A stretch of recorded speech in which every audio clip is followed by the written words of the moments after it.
नमस्कार दोस्तों, मैं आपका दोस्त और होस्ट कपिल भाटर और आप देख रहे हैं दैव अम्बाट। हम आपके लिए एक साक्षात्कार की कड़ी चलाते हैं, साक्षात्कार की एक श्रृंखला लेकर आते हैं जिसमें हम आपको मिलवाते हैं कुछ ऐसी शख्सियतों से जिन्होंने अपना नाम किया है, जो अपने दम पर कुछ है, या फिर यूं कहूं कि जो युवाओं के लिए एक इंस्पिरेशन है। आज हमारे साथ ऐसी एक शख्सियत जुड़ी है जो एससी समाज से आते हैं और वर्तमान समय में अंबेडकर सेना के साथ जुड़े हुए हैं और अपनी बातों को बखूबी निभाते हैं और राष्ट्रीय कांग्रेस में भी अपने पद को बखूबी निभाते हैं। तो आइए चलिए इस श्रृंखला की कड़ी का सीधा रुख करते हैं सजन जी आपास की तरफ। नमस्कार सर। नमस्कार कपिल भाई। आपका जीवन परिचय संक्षिप्त में। कपिल भाई, पहले बात तो आपको बहुत बहुत धन्यवाद मुझे बुलाने के लिए, मेरा साक्षात लेने के लिए। मेरा नाम एडवोकेट सजन आपास है और मैं एक किसान परिवार से, एससी परिवार से बिलोंग करता हूं। मेरे पापा एक टीचर हैं और एक साधारण से परिवार में जीते हैं और मेरे सामाजिक कार्यकर्ता के होने के नाते मैं सामाजिक विभिन्न संगठनों में कार्य कर चुका हूं। और तो कपिल भाई आप बता सकते हो जो भी बात है। जी, आपका राजनीतिक कैरियर है या यूं कहूं कि आपका जो सामाजिक कैरियर है, तो जो आपका सामाजिक कैरियर है उसको आपको इंस्पिरेशन कहां से मिली और आपने कब उनसे जुड़ाव शुरू किया? कपिल भाई, मैं आपको बता देना चाहता हूं कि मैं बचपन से ही एक अलग ही जीवन जी रहा था, जो एक अलग ही होनहार लड़का था।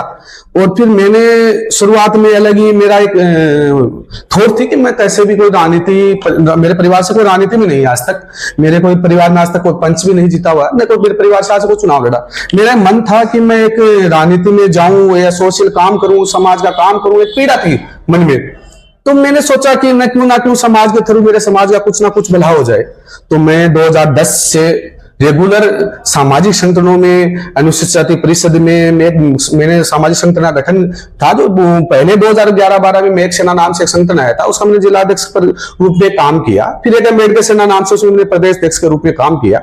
विभिन्न संगठनों में मैंने सामाजिक रूप से बेखूबी मेरा जो भी मेरे जीवन का जो समय था, मैंने बेखूबी सामाजिक संगठनों में जुड़े। कपिल भाई, मेरा सहयोग कर रहा हूं। तो फिर आप सामाजिक संगठनों से एक राजनीति की तरफ जाते हैं। मोस्टली हम देखते हैं कि जो भी सामाजिक लोग होते हैं, समाज सेवा करते हैं, वो लोगों का एक ठहराव होता है किसी न किसी राजनीतिक पार्टी में और वो अपनी राजनीतिक शुरुआत करते हैं। आपको कब लगा कि अब मुझे राजनीतिक शुरुआत कर देनी चाहिए और क्यों लगा? कपिल भाई, मैं एक बात बताता हूं कि हाँ, 2008 में जैसे ये जनरल सीट हुई तो कपिल भाई मेरे को राजनीति का छोटा बच्चा था, अनुभव नहीं था। लेकिन 2008 में जिस प्रकार से गोविंद सिंह डोटासरा जी यहाँ आए और 8 में आने के बाद उन्होंने 5 साल जो अपना सर्व समाज को साथ लेके एक यहाँ मुद्दा बना कि एक जाट यहाँ आया है, पता नहीं क्या कर देगा।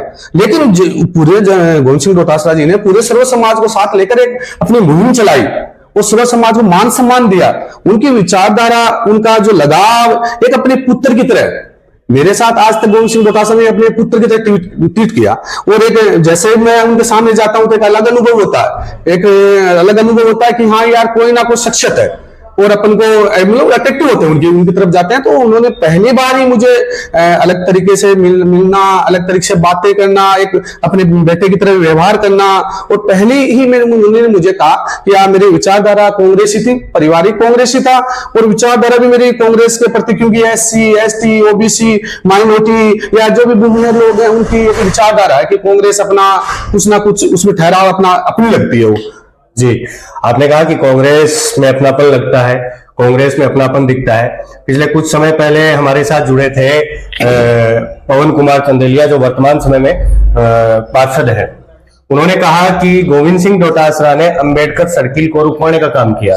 नहीं कपिल भाई, ऐसी तो कोई बात नहीं है। अंबेडकर सर्किल के लिए उन्होंने कहा था और उन्होंने ये भी कहा कि आप जहां जगह बनवाना चाहते हो, तो उन्होंने पसंद कहा जहां बनवाना चाहते हो वहां बनवा लो। अब सर्किल के लिए हमने 1-2 जगह देखी तो कोई हमें जगह नहीं मिल पाई सर्किल के लिए। उन्होंने कहा भाई मेरी तरफ से 5 लाख रुपए की मैं घोषणा करता हूं, उन्होंने 5 लाख रुपए देने का कभी मना नहीं करेंगे। तब जो कहे पवन जी चंदेलिया जी, मान लो जो और भी कहे, वो जगह बताइए और जब ये चुनाव हो और उसके बाद जगह बताइए ना, वहां का हम जरूर गोविंद सिंह डोटासरा जी के पास बात रखी हुई है और वो करने के लिए तैयार है। जी, पिछले कुछ समय में वर्तमान परिदृश्य में अपन ने देखा कि नरेंद्र मोदी और अमित शाह हमेशा से जो एक काम करते आए हैं कि राजस्थान में भी एक मनीष सिसोदिया बनाने का काम किया। गोविंद सिंह डोटासरा को निशाना बनाया गया। कहा जाता है मनीष सिसोदिया भी एक ईमानदार व्यक्ति थे, और कहा जाता है कथित तौर पर कि गोविंद सिंह डोटासरा भी एक ईमानदार व्यक्ति है। तो शायद दिल्ली के मनीष सिसोदिया, पश्चिम बंगाल के ज्योतिप्रिया और राजस्थान में गोविंद सिंह डोटासरा। आपको एक कपिल भाई एक बात बताऊं, लोगों को रास नहीं आ रहा कि एक किसान का बेटा है, ये एक अध्यापक का बेटा है, और नीचे से जमीनी स्तर से एक गांव करपाराम की डाणी में पला बढ़ा और यहां से उस स्तर तक बैठ गया, एक किसान का बेटा। इन ऊंचे वाले ओहदों वाले लोगों को, बीजेपी वालों को एक पच नहीं रहा, क्योंकि इनकी जो गोविंद सिंह डोटासरा साहब की जो लोकप्रियता वो पूरे ऑल ओवर इंडिया में हो गई, और ऑल ओवर इंडिया में उनको पता चल गया कि ये गोविंद सिंह डोटासरा एक शख्सियत, ऐसी शख्सियत है और ऐसा इनका जुड़ाव है धरातल पे, कहीं ना कहीं ये बीजेपी को खत्म ना कर दे। तो इसलिए गोविंद डोटासरा जी के इनकी दवेशतापूर्ण, उनको कैसे दबाऊं, कैसे इनके मतलब झूठे आरोप लगाए जाए।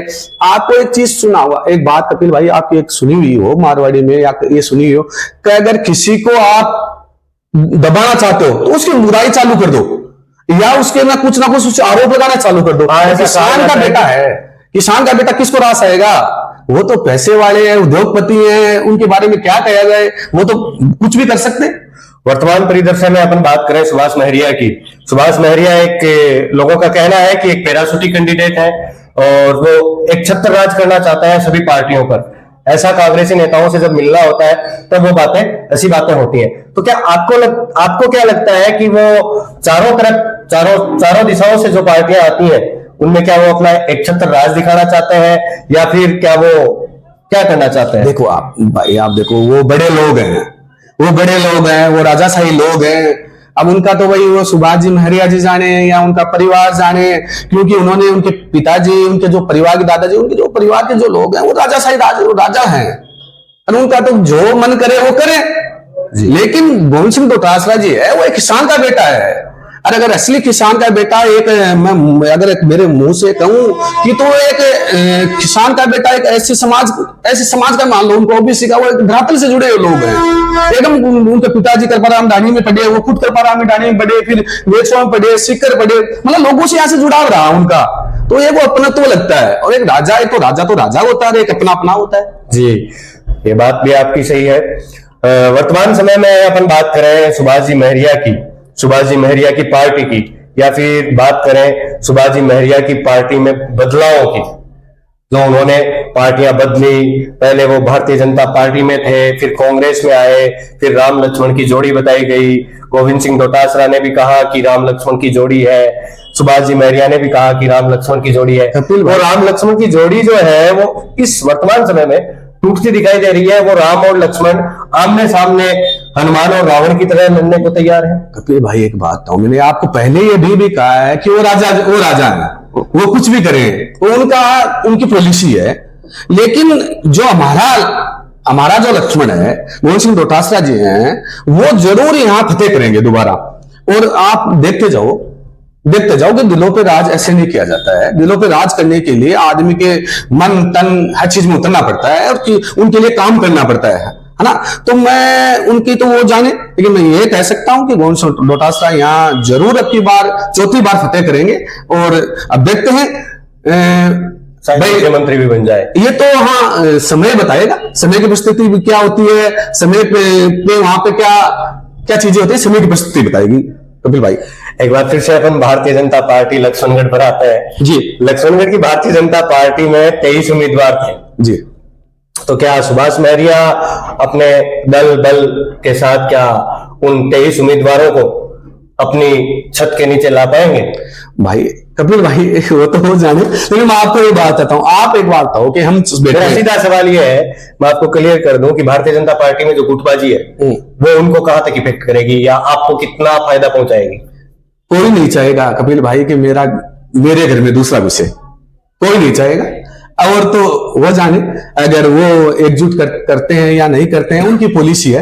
लेकिन कांग्रेस एकजुट है, और कांग्रेस गोविंद सिंह डोटासरा को जिताने का पूरा मन बना रखा है। तब हम तो इंतजार कर रहे हैं कब ईवीएम मशीन आए और कांग्रेस का बटन दबाए और गोविंद डोटासरा जिंदाबाद के नारे लगाए। एक प्रश्न कई बार मन में खो जाता है कि क्या लक्ष्मणगढ़ में गोविंद सिंह डोटासरा के अलावा कोई ऐसा नेता नहीं जो कांग्रेस पार्टी से विधायक का चुनाव लड़े? क्यों के बाद में लक्ष्मणगढ़ में क्या क्यों नहीं? हम सब गोविंद सिंह डोटासरा, मैं गोविंद सिंह डोटासरा हूं।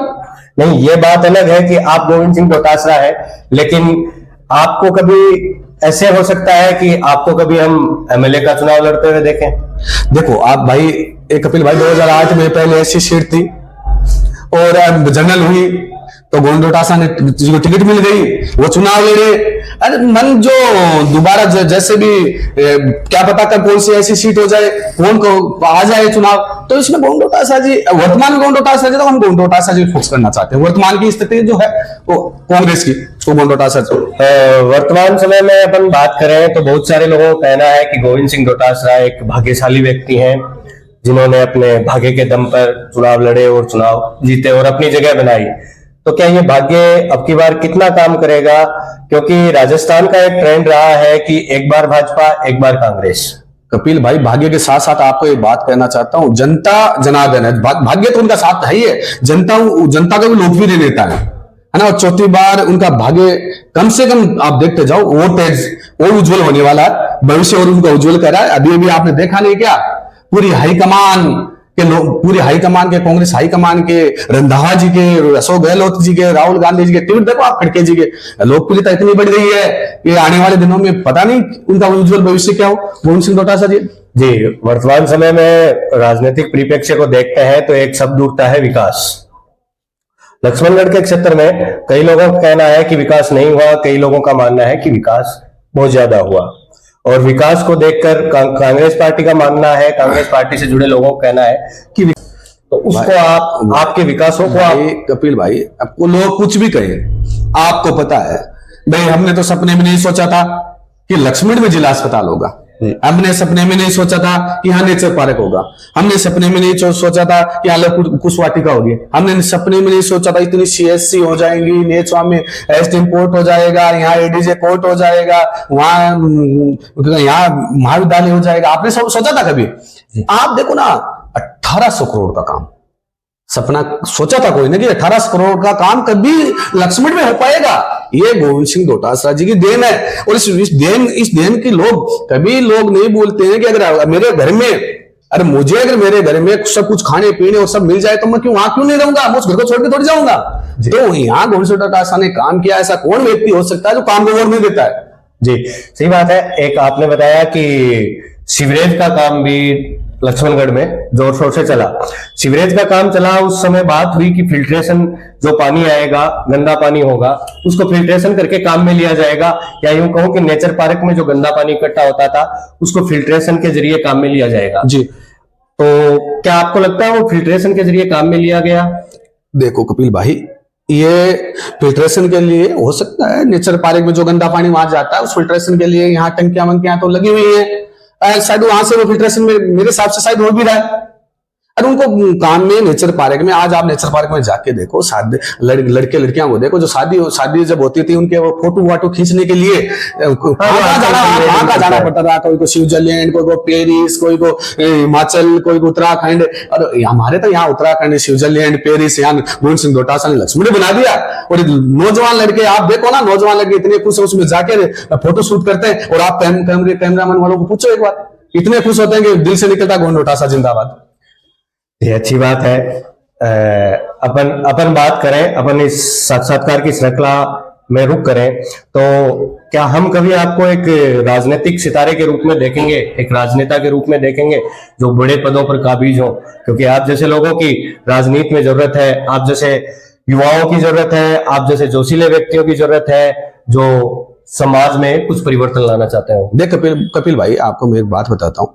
मैं एक छोटा सा आज तक कह रहा हूँ ना, मेरे घर में कोई पंछी नहीं रहा, हम विचारधारा से जुड़े हुए थे। तो पिछले जो कांग्रेस के जिला अध्यक्ष थे पीएस जाट, तो उन्होंने गोविंद सिंह डोटासरा जी ने, पीएस जाट साहब ने मुझे जिला सेक्रेटरी के रूप में काम करने का मौका दिया। और जो जिला अध्यक्ष सुनीता गिठाला जी आए तो मुझे और फिर जिला जनरल सेक्रेटरी के रूप में काम करने का मौका दिया। आप देखो ना, एक मुझे देखो वर्तमान में मुझे कांग्रेस का जनरल सेक्रेटरी बना रखा है जिले, और फिर मुझे वर्तमान में 20 सूत्री कार्यक्रम का सदस्य बना रखा है। फिर देखो आप, एक सामान्य कार्यकर्ता को, फिर मुझे यहाँ जो शिविर लगे, राहत शिविर लगे, उनका यहाँ लक्ष्मण तहसील का प्रभारी बना रखा था। एक छोटे से कार्यकर्ता को, और आने वाले दिनों में गोविंद सिंह डोटासरा जो भी हैं, जो भी हमें काम देंगे, उनके काम के लिए पूरा प्रयास जो भी देंगे काम कार्य करने के लिए, वो पूरा करने की कोशिश करेंगे। अपन वापस रुख करते हैं सुभाष जी महरिया की तरफ, भारतीय जनता पार्टी की तरफ। भारतीय जनता पार्टी से सुभाष महरिया केंद्रीय मंत्री रहे, लंबे समय तक वो लोगों मंत्री रहे, लंबे समय तक उन्होंने राज किया। जब वो राज में थे तब कई लोगों का कहना है कि उन्होंने जाट आरक्षण में अपनी अहम भूमिका निभाई, और कई लोगों का कहना है कि उन्होंने कोई विकास कार्य नहीं किए, कोई विकास कार्य नजर नहीं आता। तो क्या इस परिप्रेक्ष्य को आप किस हिसाब से देखते हो कि उन्होंने कोई विकास किया ही नहीं, तो क्या बात वो चुनाव लड़ने के लिए बाध्य है लक्ष्मणगढ़ में? क्योंकि चुनाव तो कोई भी लड़ सकता है, लेकिन क्या जनता को उनको वोट करना चाहिए? देखो कपिल भाई, उन्होंने काम कब तो वो जीते, कब वो नहीं जीते, कब वो आरक्षण के लिए उन्होंने किया या नहीं किया, ये तो मेरे को तो पता नहीं कपिल भाई। इसलिए नहीं पता क्योंकि मैं तो कह रहा हूं मेरी तो उम्र अभी 34-35 साल हुई है। अब कब उन्होंने, मेरे को ये जरूर पता 2013 उन्होंने यहां से चुनाव लड़ा तो वो जीत नहीं पाए, तो इसका मतलब यहाँ विकास कार्य तो उन्होंने नहीं किया कपिल भाई। और जो दूसरा आप क्या पूछ रहे थे कपिल भाई? मैंने इतना ही पूछा था कि भारतीय जनता पार्टी में वो क्या जीत पाएंगे, क्या उनको वोट करना चाहिए लोगों को? कपिल भाई एक बात बता दो, आपके घर के भाई को वोट दोगे या आपके दूसरे, आप एक गांव में चुनाव लड़ता है कोई और दूसरा के चुनाव लड़े, तो ये तो स्वाभाविक है भाई, कैसे वोट देगा जनता? नहीं, हमारा परिप्रेक्ष्य थोड़ा सा अलग है, क्योंकि हम किसे मत करेंगे वो तो हम आपको नहीं बता सकते। हाँ, वो आपके स्वयं है, क्योंकि वो मत का अधिकार जो है वो आप अपने मन से करते हो, और मेरा यही मानना है जो आपको अच्छा लगे उसे मत दो। अब आप अपनी पार्टी के लिए अपने लोगों से कोई अपील करना चाहे तो कर सकते हैं। मैं अपील करना चाहता हूं सभी कांग्रेस जनों से, लक्ष्मण की तहसील के जनार्दन, पूरे समस्त सर्व समाज लोगों की, आप ऐसा नेता आपको बार बार नहीं मिलेगा। अगर आप ऐसा विकास देना, आप लक्ष्मण का विकास चाहते हो, लक्ष्मण का एक पूरे देश में वो नाम चाहते हो, तो गोविंद डोटासरा को विजय बनाइए, और विजय बनाने के बाद आप एक सुंदर लक्ष्मण का एक बड़ा विकास देखोगे, लक्ष्मण को एक ऊंचाइयों पर, छूते हुए ऊंचाइयों पर देखोगे। हर किसी का एक आइडियल होता है, हर किसी का एक आदर्श होता है। आप राजनीति में अपना आदर्श किसे मानते हैं जो आपको सबसे ज्यादा पसंदीदा हो? देखो मेरे आइडियल अगर राजनीतिक तौर पर अलग है, और मेरे सामाजिक तौर पर या आइडियल तौर पर मैं बाबा साहब अम्बेडकर को मानता हूं। राजनीतिक राजनीतिक तौर पर वर्तमान में गोविंद सिंह डोटासरा जी को मानता हूं। जी, युवाओं के लिए ऐसा कोई संदेश जो आप देना चाहें लोगों को? मैं युवाओं को एक बात जरूर कहना चाहता हूं कि आप राजनीति में, अगर युवा जब तक राजनीति में नहीं आएंगे, उस अपनी थॉट, अपनी विचारधारा के तहत राजनीति में आएंगे और नई विचारधारा पैदा करके, और जो वर्तमान में जो क्रेज चल रहा है भारत में जाति का या धर्म का, इन सबसे ऊपर उठ के आप एक विकास की तरफ एक विजन लेकर आए और एक विजन अपना रखे जनता, और जो नवयुवकों से जुड़े और अपना नवयुवकों के प्रति अलग जो नवयुवक क्या चाहते हैं उनके प्रति एक जुड़ाव रखें। आप लंबे समय से समाज सेवा से जुड़े हैं, लंबे समय से राजनीतिक रूप से लोगों से जुड़ाव रखते हैं। कभी ऐसा हुआ हो कि आपके जीवन में कोई ऐसी राजनीतिक चुनौती जिसे सामने वाली पार्टी के या आपकी विपक्षी पार्टी के लोगों ने आपको दबाने का प्रयास किया हो, आपके कामों को दबाने का प्रयास किया हो? नहीं भाई, ऐसा तो कपिल भाई कभी हुआ ही नहीं। आप मेरे को करीब बचपन से कई सालों से जानते होंगे कपिल भाई, इतनी मैं वो हूँ, इतनी नहीं है किसी की, मतलब मैं बस जिसमें विचारधारा में हूँ, लोग मुझे भी ठीक है, लोग चाहते हैं मुझे भी, हर जो जिस आप फील्ड में होंगे ना, आप एक अच्छी सोच के साथ आप काम करते रहिए। आपको एक चीज सुनी हुई है, आप एक अच्छी सोच के साथ आप काम करते रहोगे तो ट्रेन के डब्बे हैं, वो डब्बे के ऑटोमेटिक जुड़ते जाएंगे, है ना। एक अच्छी सोच के साथ, विजन के साथ आप लगे रहिए। आपके पीछे जो कोई लोग लगे हैं वो या नहीं लगे, उन पे आप ध्यान मत दीजिए। जी, सही बात। आज की श्रृंखला कड़ी में बस इतना ही। हमारे साथ थे सज्जन जी आपास, जो अंबेडकर सेना के प्रदेशाध्यक्ष है, और लक्ष्मणगढ़ में जो अंबेडकर छात्रावास बना उसमें उनकी अहम भूमिका रही। आज के लिए बस इतना ही। यदि आप हमें पसंद कर रहे हैं तो आप हमारे चैनल को लाइक कर सकते हैं। यदि आप हमें कोई सुझाव देना चाहते हैं तो आप हमें कमेंट करके बता सकते हैं, या हमारे YouTube चैनल के साथ लिंक जीमेल आईडी पर भी आप हमें अपने सुझाव भेज सकते हैं। यदि आप हमारा सहयोग करना चाहते हैं तो आप हमें सब्सक्राइब कीजिए और इस वीडियो को ज्यादा से ज्यादा शेयर कीजिए, ताकि लोगों तक अधिक से अधिक जानकारी पहुंच पाए।